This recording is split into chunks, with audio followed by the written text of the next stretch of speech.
A graça e a paz do Senhor. Amém? Tá, que bom que o Eterno nos dá oportunidades. E hoje à noite é mais uma oportunidade de estarmos reunidos. Não somente reunidos, mas unidos na mesma fé, no mesmo Espírito, para cultuarmos a Ele, para buscarmos dele o propósito específico para cada vida.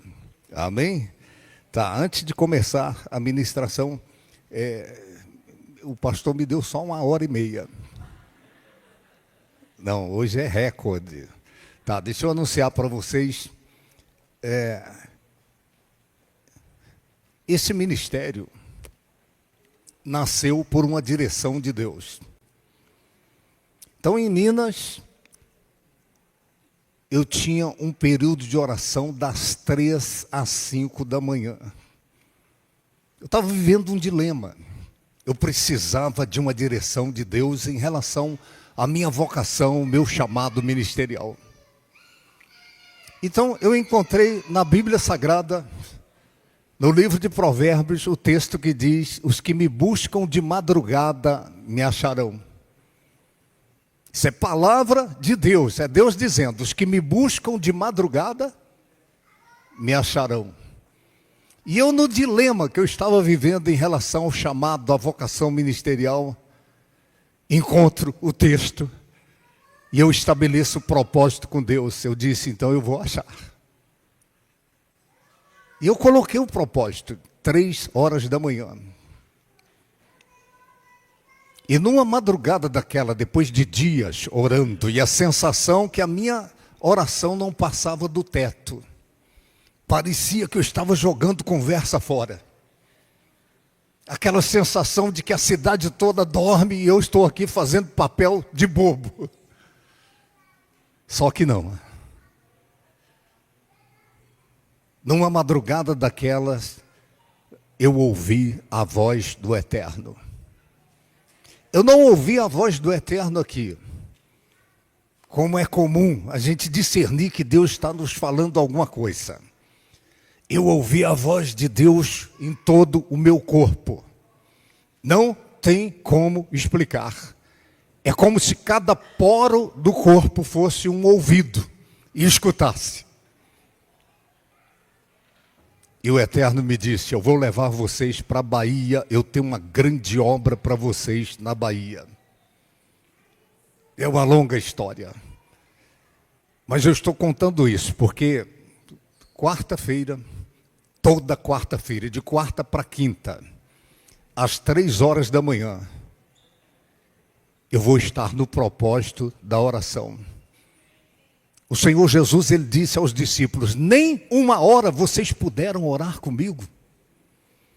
Então, no mínimo, a gente vai ter 1 hora de oração, das 3 às 4 da manhã. Será transmitido pelo Instagram, o meu Instagram. A gente vai estar postando aí o link no grupo. Você que quiser participar da oração, orar comigo, estar junto ali. Eu digo a você, vai fazer um bem enorme para a sua vida e principalmente para a sua espiritualidade. Será a oração para estreitar o seu relacionamento com o Espírito Santo. Eu digo a você, antes de nós, ninguém conseguiu sem a ajuda do Espírito Santo. Depois de nós, ninguém vai conseguir agradar a Deus, corresponder com o propósito de Deus para a sua vida, sem a ajuda do Espírito Santo. Ele é o nosso ajudador. Então, de quarta para quinta agora, começa, 3 horas da manhã. Se você entrou comigo, amém. Se não entrou, amém também. É um propósito. Repito, Provérbios 8 diz: Deus diz: os que me buscam de madrugada me acharão. Amém? Então está lançado o desafio, não corre ninguém. Amém? Glória a Deus. E que bom participar da festa dos tabernáculos nessa igreja. O Eterno me levou a Israel em 1996 a primeira vez. Eu fui sem dinheiro. Deus pagou tudo e eu ainda voltei com dinheiro no bolso. mistério, milagre. E é impressionante que o Eterno me levou exatamente no aniversário de 3.000 anos da cidade de Jerusalém. A celebração da festa dos tabernáculos em Jerusalém. Eu tinha lido na Bíblia, mas eu não tinha ideia como era. E eu sou sincero, a impressão que eu tinha ali em Jerusalém, celebrando a festa dos tabernáculos, 3.000 anos de Jerusalém, era que eu estava sonhando. Às vezes eu queria me beliscar para ver se era real aquilo mesmo. Então, a partir de 96, depois da minha ida a Israel, celebrar a festa dos tabernáculos, 3.000 anos de Jerusalém, e o nosso ministério passou a celebrar todo ano essa festa. É uma celebração por colheitas. Colheitas de almas. E nós temos louvado ao Eterno, porque esse ministério está com os celeiros cheios. Muitas almas têm sido alcançadas por essa visão ministerial e nós não temos palavras para expressarmos o quão grato ao Eterno nós somos por aquilo que Ele tem feito em nós e tem feito através de nós. Amém? Tem alguém aí? Tá, os que trouxeram a Bíblia, abra rapidamente Evangelho conforme escreveu Lucas no capítulo 22. Se você trouxe a Bíblia, é Lucas 22.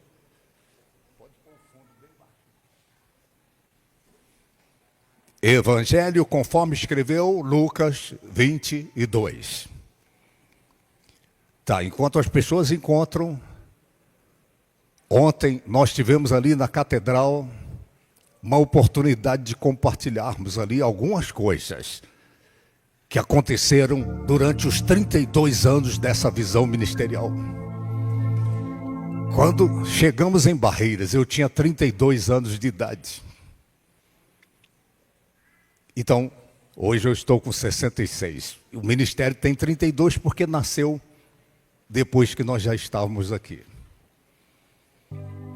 E eu pude compartilhar ontem ali na catedral, entre outras coisas, as pessoas perigosas que Satanás colocou nesse ministério para tentar frustrar o plano, o projeto de Deus através dessa visão ministerial. 12 tipos de pessoas que Satanás colocou inseridas no contexto desse ministério para tentar parar a visão, para tentar fazer com que o nosso desempenho ficasse a desejar. Eu não vou mencionar aqui o que eu disse lá, mas entre as pessoas perigosas que Satanás colocou em nosso meio, está o falso profeta.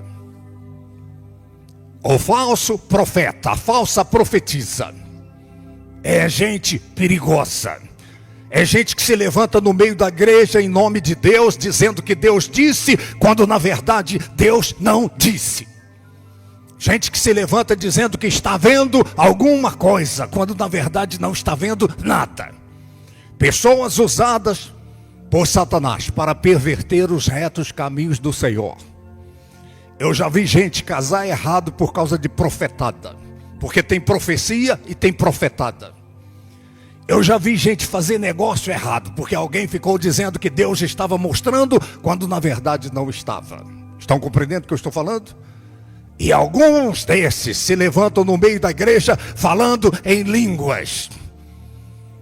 E qualquer pessoa despreparada se deixa levar porque tem a impressão de que de fato se trata de um homem de Deus, de uma mulher de Deus. E nós vivenciamos isso nessa visão ministerial. Os falsos profetas, falsas profetisas. Mas nós resistimos aos falsos profetas. Você pode dizer amém por isso? Outro tipo que emergiu em nosso ministério. Pessoas insatisfeitas que se tornaram insubmissas e depois se tornaram rebeldes.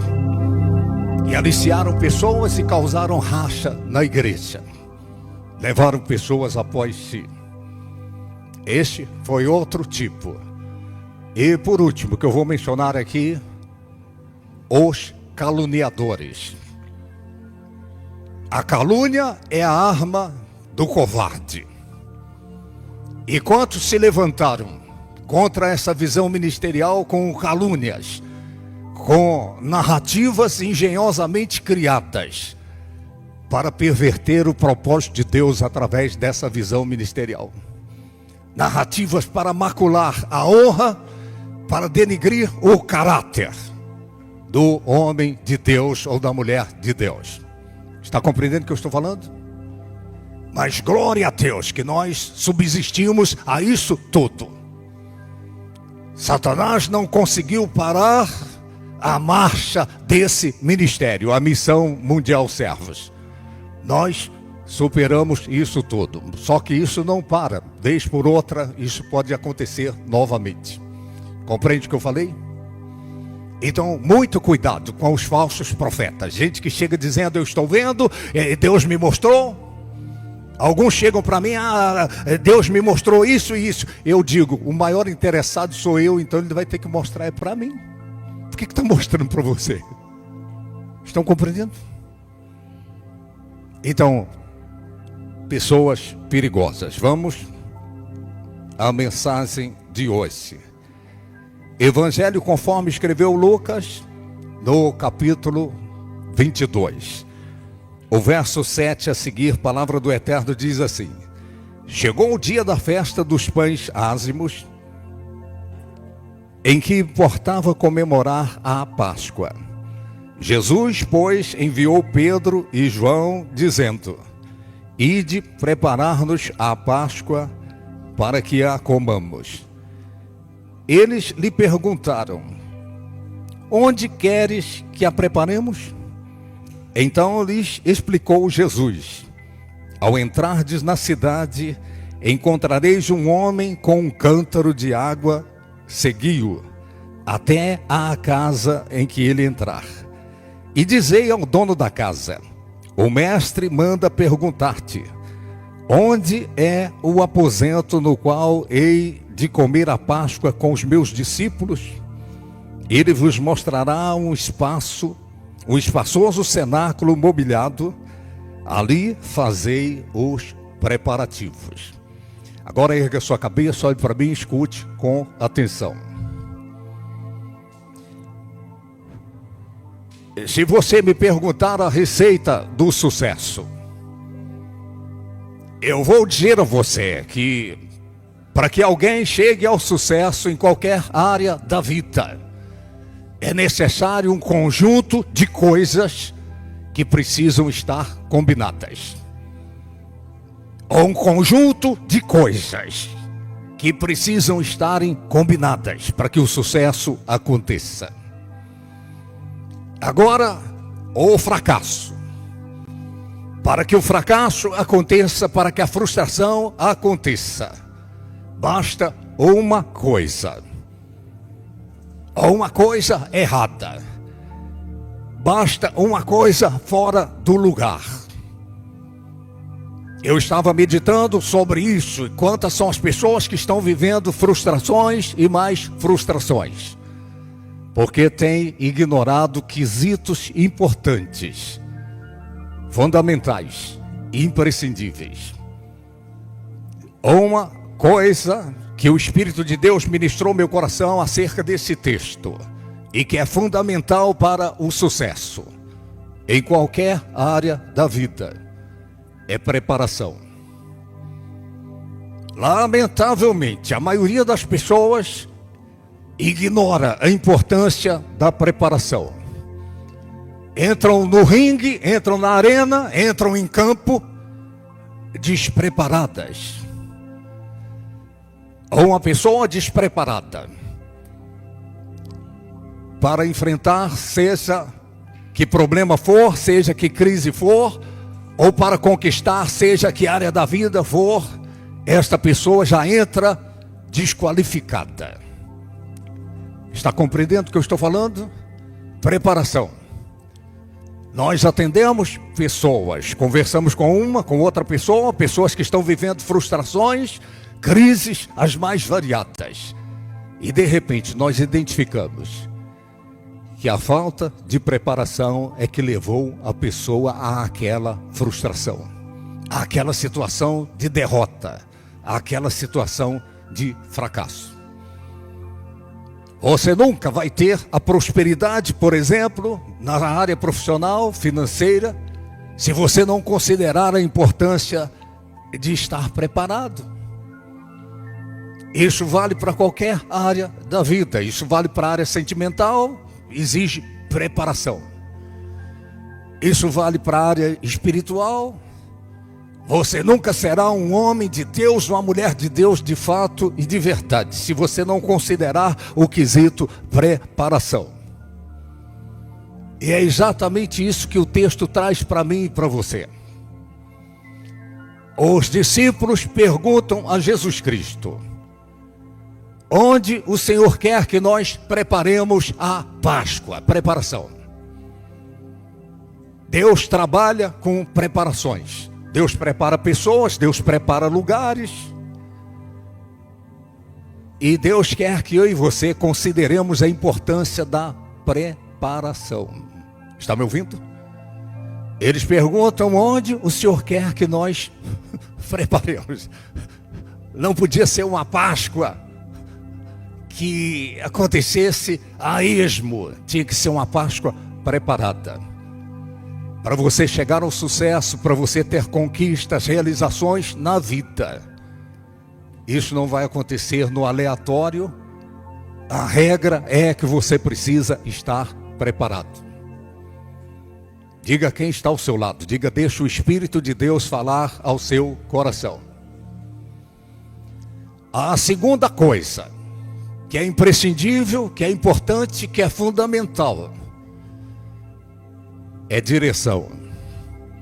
Eu vou dizer uma coisa a você: a direção é mais importante que a velocidade. Eu não sei se você já viajou e tomou uma estrada errada. Falta de sinalização, falta de informação, e de repente você pega um caminho errado. A direção é errada. Quanto mais veloz você estiver no caminho errado, mais longe você ficará do destino. É verdade o que eu estou falando? Então de nada adianta a velocidade, a correria na vida, os esforços, se você está na direção errada. E eu quero chamar a sua atenção que direção, de repente, varia de pessoa para pessoa. Deus tem uma direção para uma pessoa, uma outra direção para outra pessoa. Em determinada área da vida é assim, na outra área também é assim. Eu repito, a direção na vida é mais importante que a velocidade. Eu não sei se você conhece alguém que começou a fazer um curso universitário e a pessoa estava no meio do curso e de repente desistiu e passou para outro.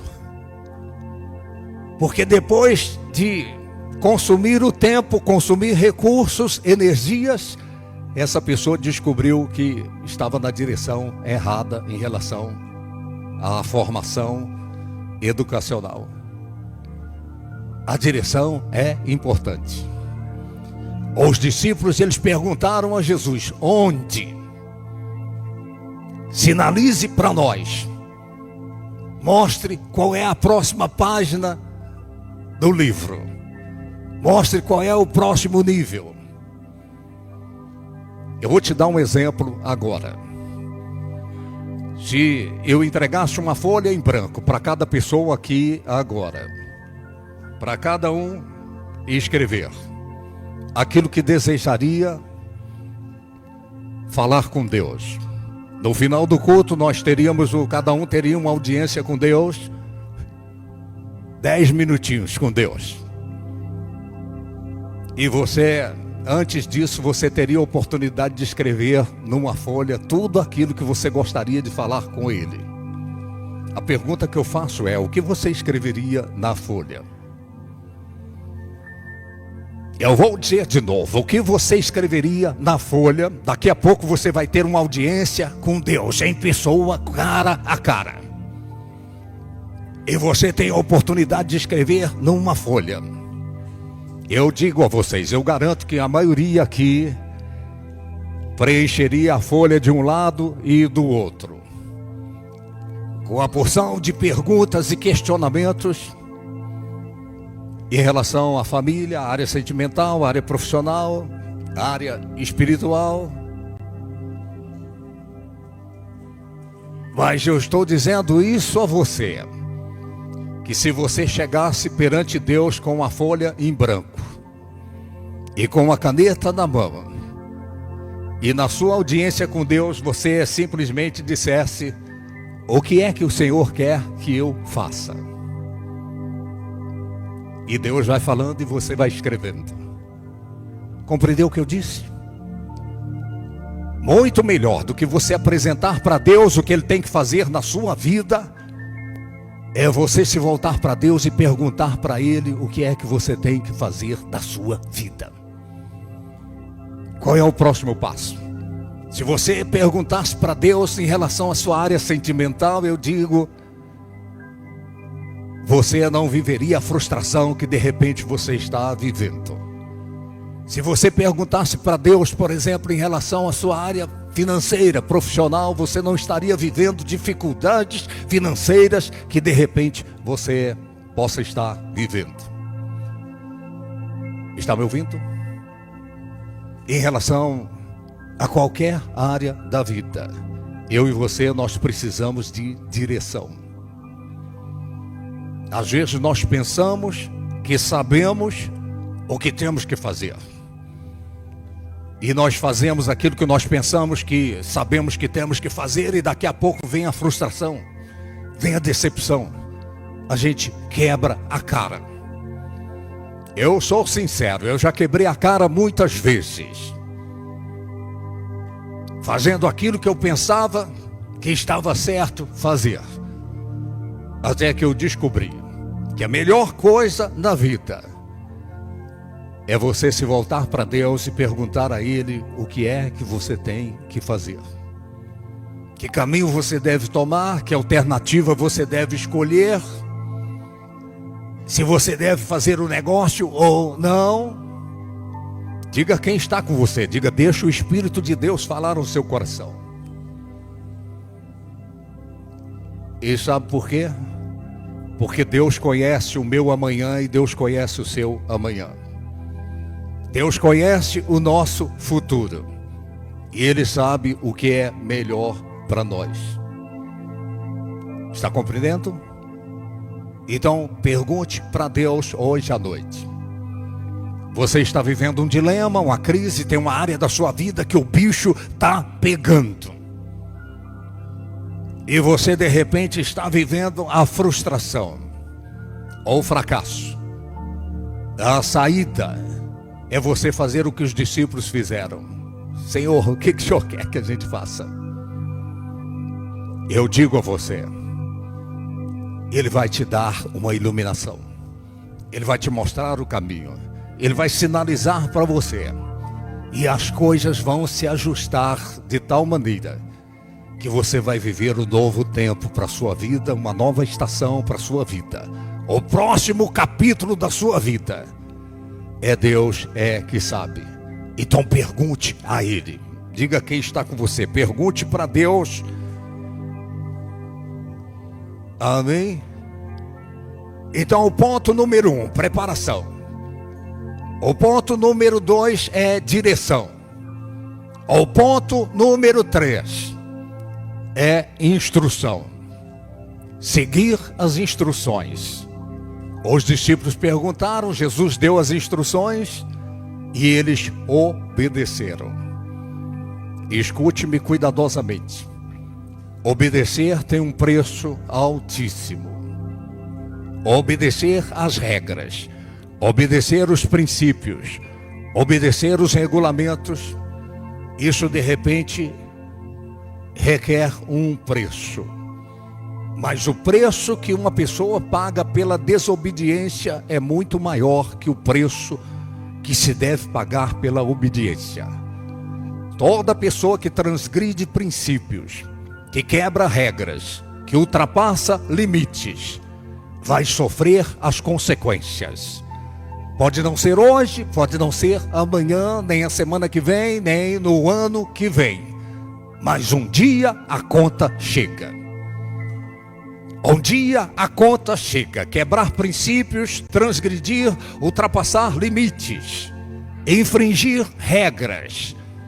Um dia a conta chega. O preço pela obediência é alto, mas o preço pela desobediência é maior ainda. Está compreendendo? Eu vou abrir um parênteses aqui. Em relação aos pais. Esse livro diz: honra o seu pai e a sua mãe para que se prolonguem os seus dias na terra e para que tudo te vá bem. E pode ter um filho ou uma filha que quebra essa regra, que peita o pai, peita a mãe, que transgride, que quebra as regras, e tudo está indo bem até então na vida dessa pessoa, até então.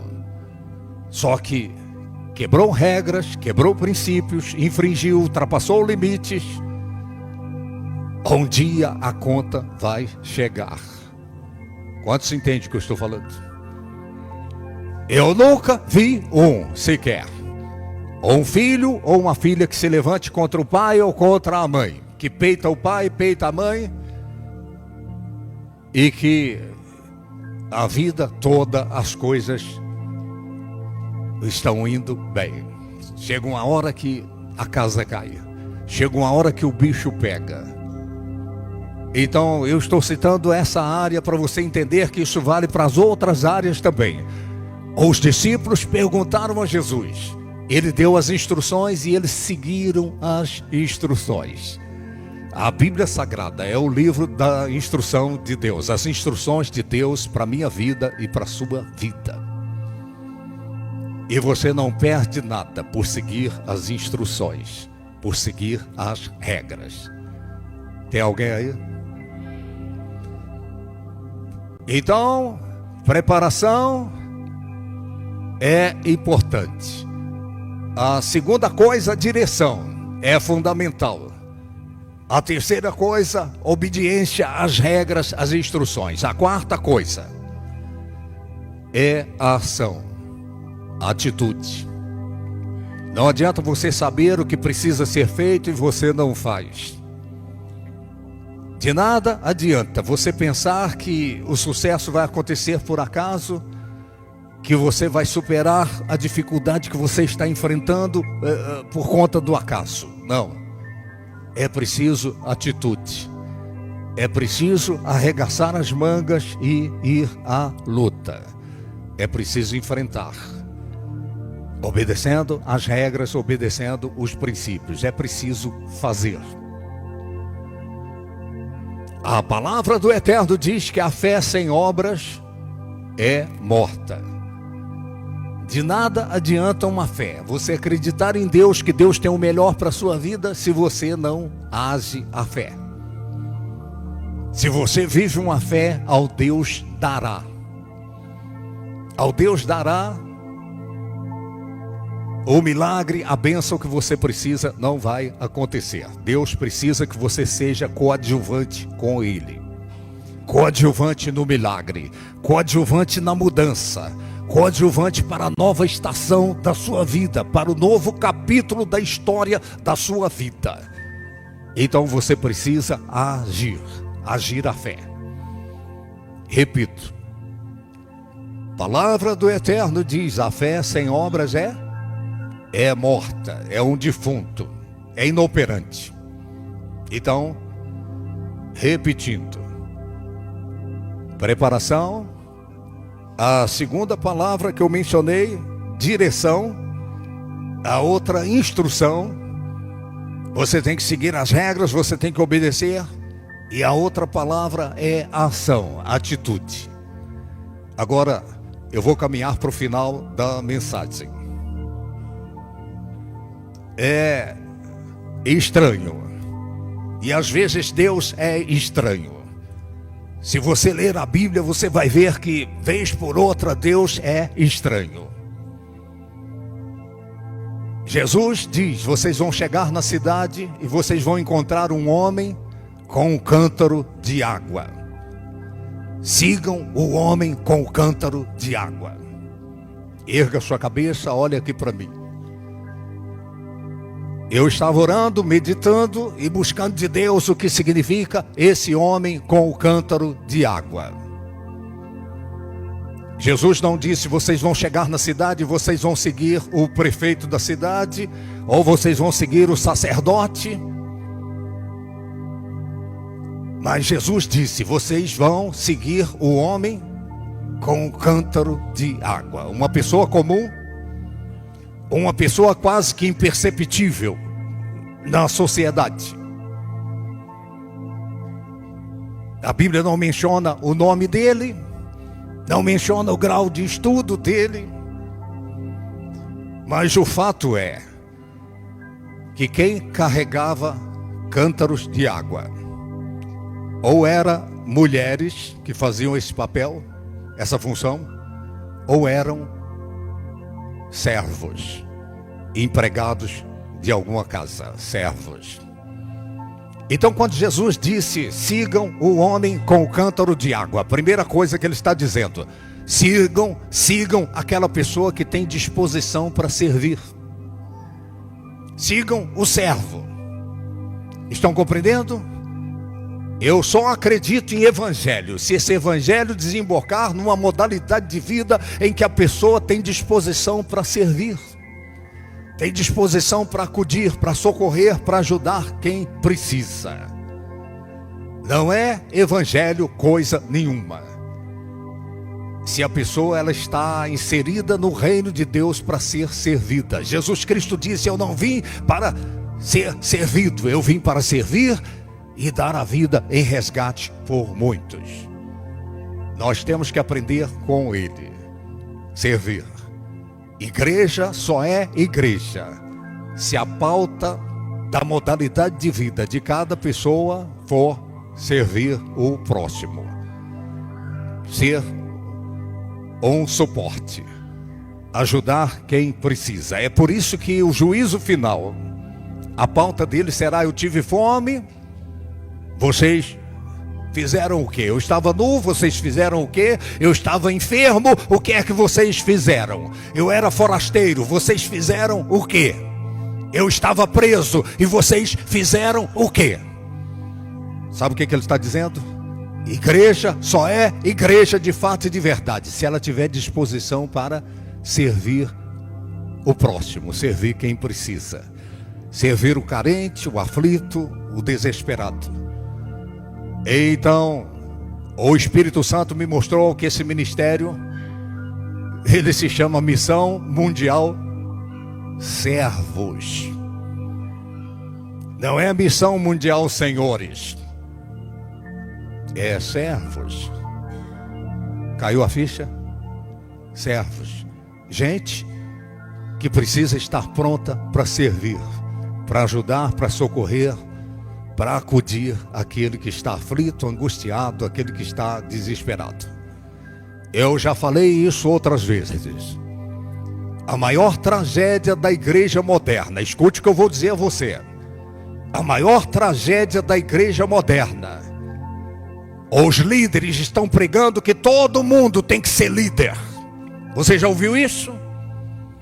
Você nasceu para ser líder.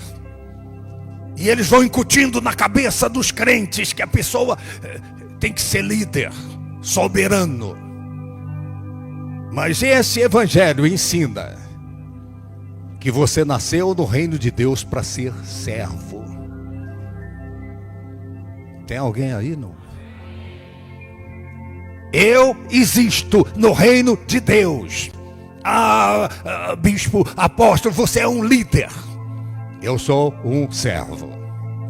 Onde uma pessoa se voltou para mim e falou assim: eu te chamo de apóstolo, de bispo, de pastor, do que é que eu te chamo? Eu disse, não me chamando de cachorro, tá bom. Então eu concluí dizendo, eu sou o seu servo. Eu sou o seu servo. Está me ouvindo? Isso é evangelho. Isso é o papel de um homem de Deus, de uma mulher de Deus. Prontidão para servir. Aquele homem estava servindo, carregando o cântaro de água. Ninguém notava, ninguém percebia, mas Deus percebeu. Jesus percebeu. Sabe quem é que ele percebe? No reino dele, na igreja, aqueles que estão servindo. E de repente você ajuda a limpar o chão, lavar o banheiro. De repente você é um obreiro, você é o porteiro. Na hora do culto, de repente ninguém te nota, ninguém te percebe. Você está lá com as crianças lá dentro e ninguém está te vendo. Só que Deus está te vendo. Deus viu o homem com o cântaro de água. Deus viu o homem servindo. Ele sempre vê o servo. Está me ouvindo? Eu estava lendo no livro de Reis, quando o rei estava vivendo um dilema. Ele perguntou para os seus servos: não tem aí nenhum homem de Deus para dar uma direção para nós? Então o servo do rei disse: tem aí Eliseu. Eliseu foi um dos maiores profetas da Bíblia. Aconteceram mais milagres no ministério de Eliseu do que no ministério de Elias, que era o seu mentor. Só que quando o servo do rei disse: olha, tem aí Eliseu, ele não disse: tem aí Eliseu que ressuscitou mortos e que abriu o Jordão e milagres aconteceram através dele. Sabe o que ele mencionou? Ele disse: tem aí Eliseu que derramava água nas mãos de Elias. Derramar água na mão do líder era o papel do servo. Eliseu não foi lembrado por conta dos milagres, os sinais, os prodígios e as maravilhas. Ele foi lembrado porque ele era servo. Está me ouvindo? Tem alguém aí? Deus vai se lembrar de você. Não se você for o soberano, o nariz empinado, o arrogante, o soberbo, que quer pisar em todo mundo. Deus vai se lembrar de você se você tiver disposição para ser um servo. O Senhor Jesus pegou uma bacia de água e cingiu com a toalha e foi lavar os pés dos discípulos. Isso não tem nada com lava-pés. Vamos fazer o lava-pés na igreja. Jesus está dando uma lição ali. Lição de humildade, lição de servo, de serviço. E de repente a gente faltou nessa aula. Tem muito crente que faltou na aula de aprender a servir. Esse ministério tem 32 anos. 32 anos acudindo, socorrendo, ajudando. 32 anos, sendo mão amiga, sendo ombro amigo. E a gente não toca trombeta, porque a palavra diz: o que uma mão faz, a outra não deve saber. Mas vocês não têm noção a quantidade de pessoas que nós ajudamos. Todos os nossos pastores são treinados, são instruídos para ajudar quem precisa, para ajudar o carente, o aflito, o desesperado. Eu digo aos nossos pastores frequentemente, eu digo: não deixe ninguém sair da sua presença sem esperança. Pode ser a última porta que essa pessoa está batendo. E Deus está contando com você para ser a mão que acode, o ombro que é oferecido para essa pessoa de repente chorar. Tem alguém aí, não? 32 anos de serviço, servindo, acudindo. E nós temos esse trabalho na maioria das igrejas. Cada um traz 1 quilo de alimento e nós formamos cestas básicas para acudir, para socorrer aquele que está desempregado, aquele que está aflito, desesperado. É o dia todo eu recebendo mensagens no direct do Instagram ou do Face, pessoas dizendo: "Ô bispo, eu nem sei quem é. Eu não sei se é católico, se é espírita, se é do Vale do Amanhecer ou se é evangélico, mas a pessoa está aflita, angustiada, desesperada, precisando de comida para os filhos." Então eu ligo para um dos pastores, eu digo: "Pegue uma cesta, leve nesse endereço, está aí o contato, ajude, socorra." Deus vai se lembrar de você. Deus vai ver você servindo, ajudando, acudindo, socorrendo. E sabe o que eu aprendi? A solidariedade, ela dá rebote. Quando você ajuda, amanhã Deus levanta alguém para te ajudar também. Isso tem acontecido comigo frequentemente. Às vezes eu me vejo numa situação difícil ou outra, mas Deus levanta pessoas para me ajudarem. Amém? Deixa eu correr com a mensagem, porque o tempo já estourou. Sigam o homem com o cântaro de água. Não siga ou um pastor, um líder ou um pregador que não é servo, que não tem disposição para servir. Ou uma pessoa veio para a nossa igreja e ela veio oriunda de um outro ministério. Eu não vou mencionar aqui questão de ética, mas essa pessoa disse que frequentou 2 anos a tal igreja. E é uma igreja de pompa.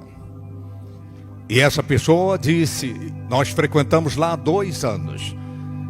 E o pastor nunca cumprimentou a gente. O pastor nunca se interessou pela gente. Nunca perguntou pela nossa vida, o que a gente está vivendo, qual a dificuldade, qual o nosso sonho.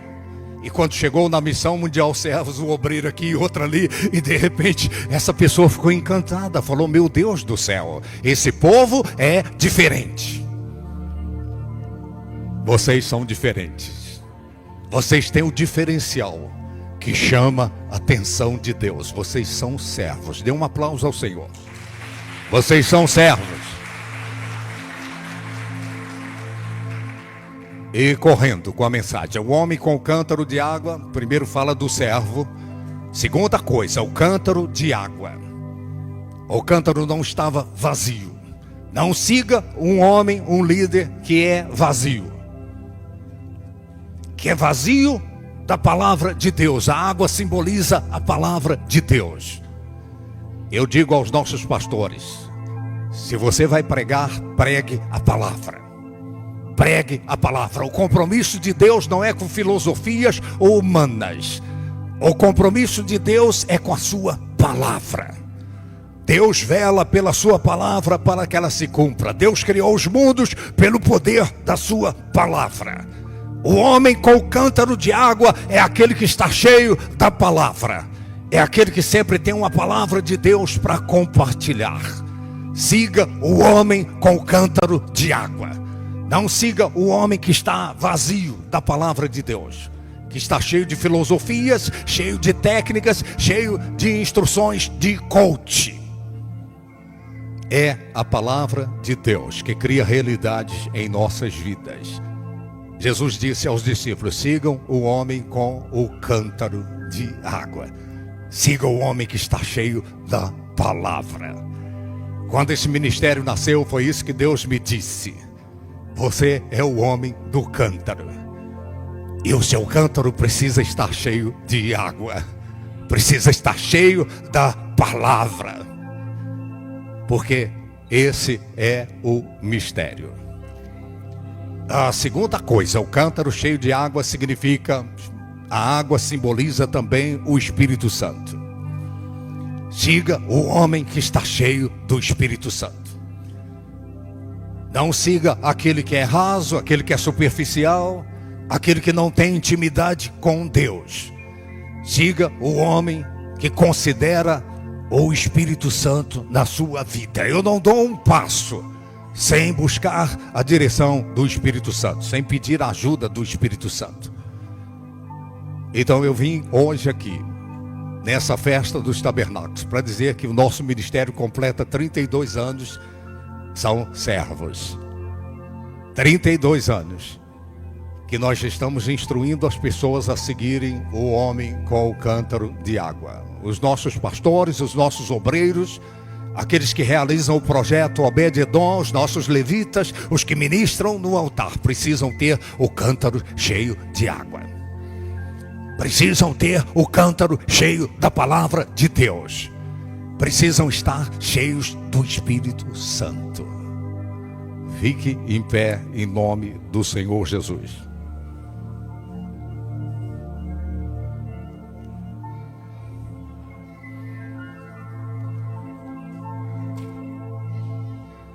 Eu quero fazer uma oração especial. E vai ser bem rápido isso, porque o tempo já foi.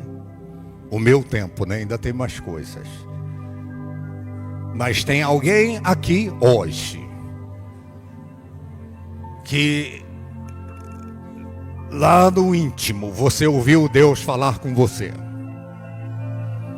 E você precisa de uma direção de Deus.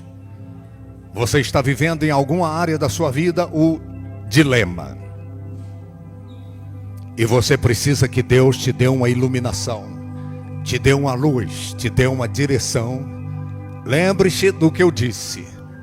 A direção é mais importante que a velocidade.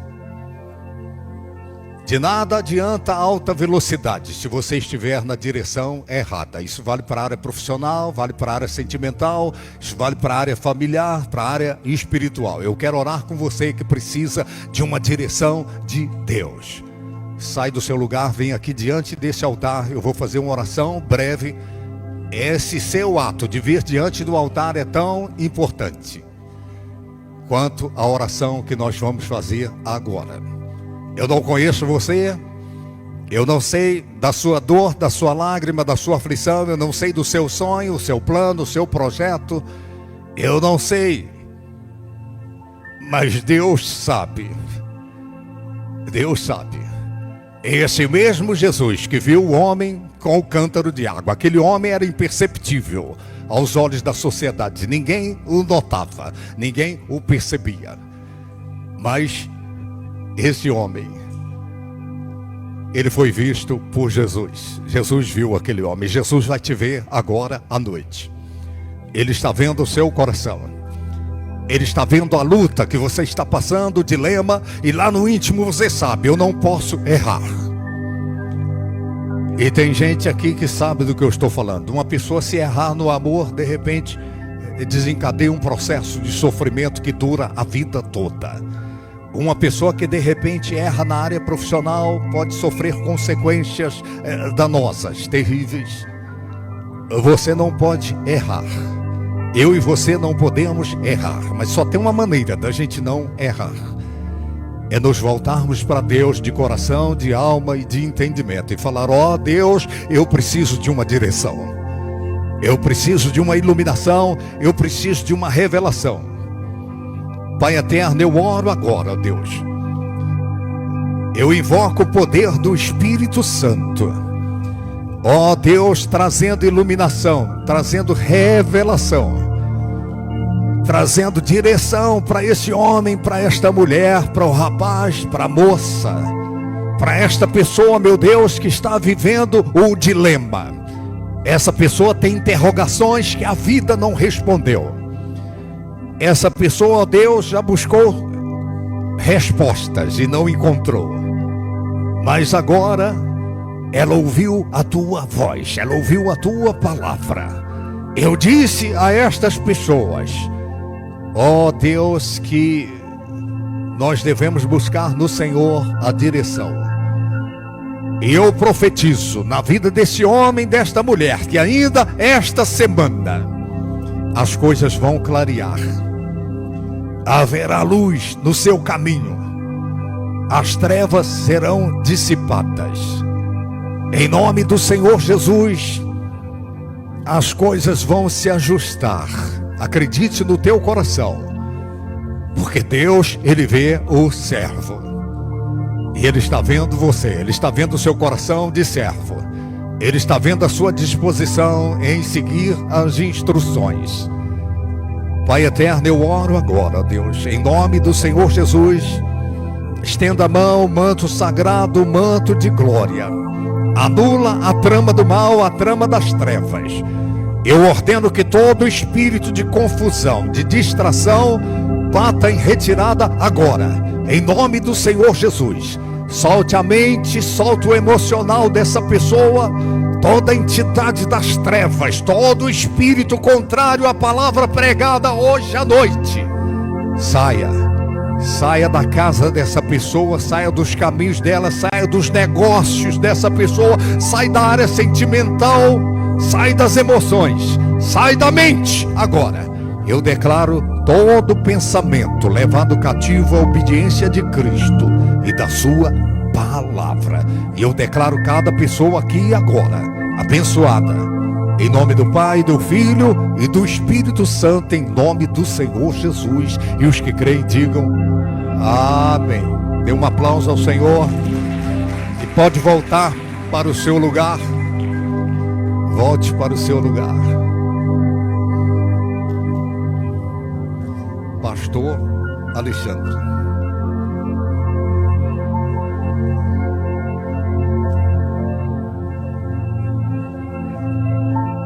Eu terminei bem no horário, você viu? Bati meu recorde, gente. Acabei bem em cima da hora.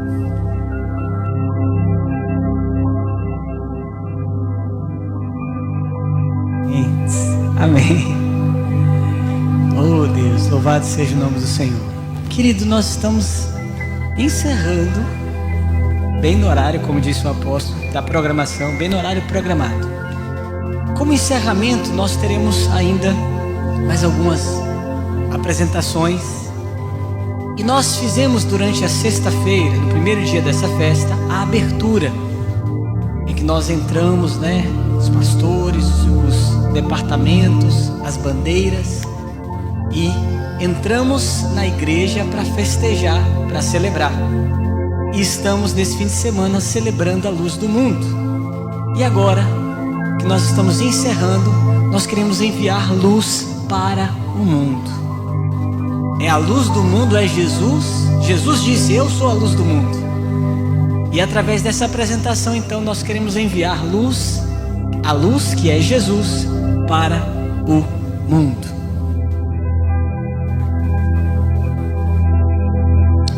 Então, enquanto o pessoal se prepara aí para a apresentação, o pastor Alencar, que recebeu a oração, vem dar uma saudação para o povo aqui, pastorzão. Dá uma saudação para o nosso povo. Nós oramos por ele, fez aniversário essa semana. Dá uma saudação aí para a igreja.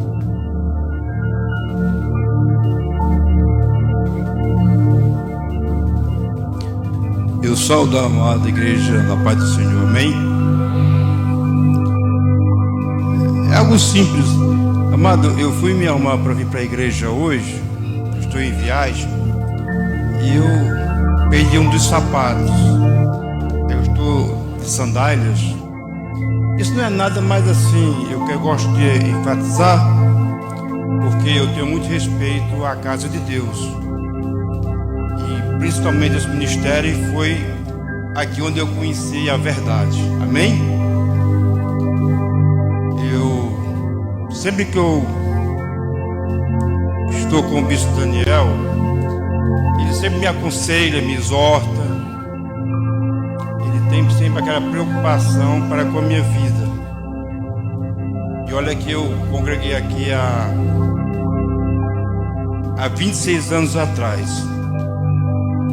Tem 26 anos que eu moro em outra cidade. E ele sempre tem essa preocupação de estar me aconselhando na área financeira, na área ministerial, na área física.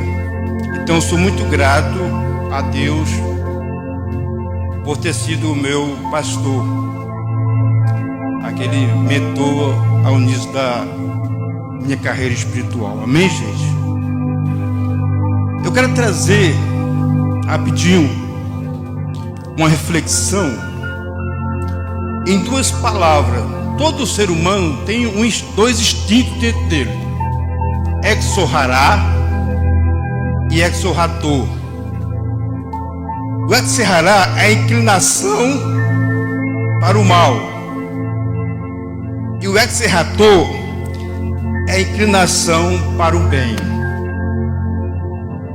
Se você observar, no hebraico, toda letra representa algo. A palavra Caim, no hebraico, tem a letra Nun, que representa vida.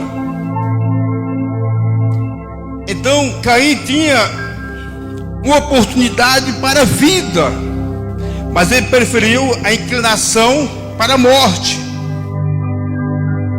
E nós temos que termos cuidado com a nossa vida. Nós às vezes estamos numa igreja, Missão Del Servo, a igreja servos, e muitas vezes nós se inclinamos para o mal,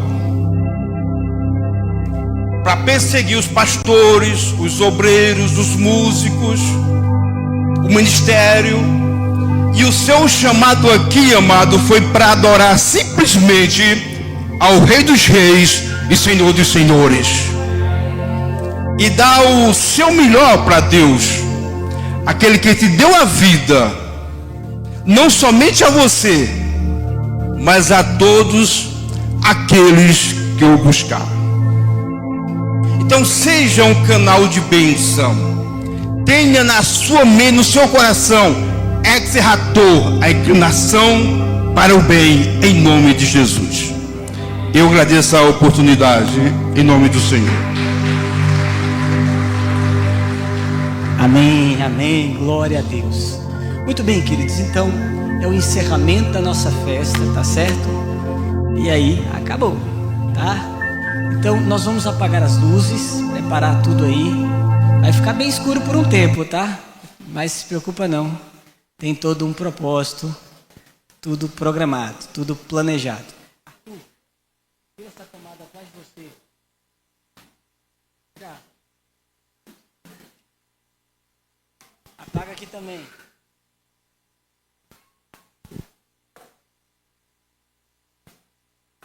Apaga as luzes aqui amarelas. Isso. Cássio, me ajuda aqui. Essas aqui. Onde apaga elas, por favor. Isso, obrigado.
Porém, aos 15 dias do mês sétimo, quando tiverdes recolhido os produtos da terra, celebrareis a festa do Senhor por 7 dias. Ao primeiro dia e também ao 8º haverá descanso solene.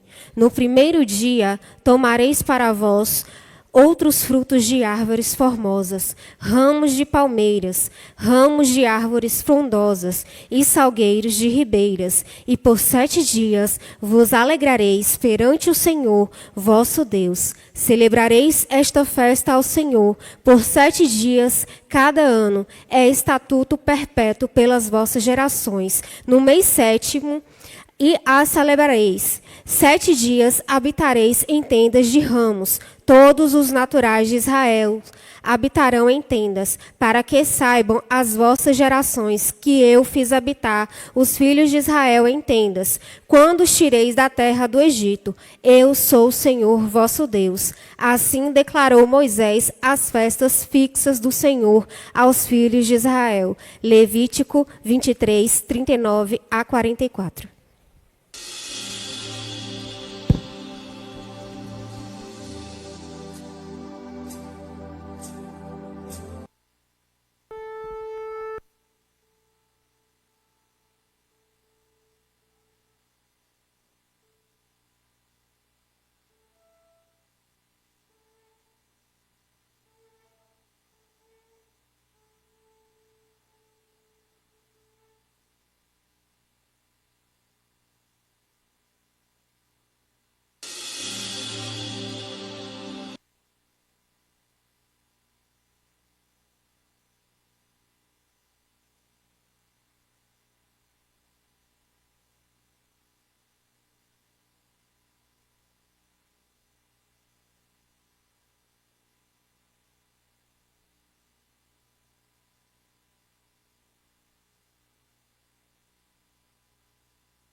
Aleluia. O Senhor te abençoe e te guarde. O Senhor faça resplandecer o seu rosto sobre ti e tenha misericórdia de ti. O Senhor levante o seu rosto sobre ti e te dê a paz. Deus abençoe. Tchau. Até a próxima. Em nome de Jesus. Um aplauso a Jesus. Aleluia.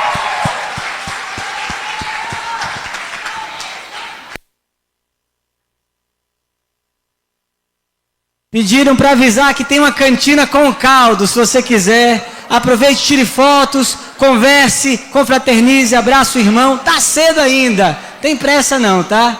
Deus abençoe em nome de Jesus.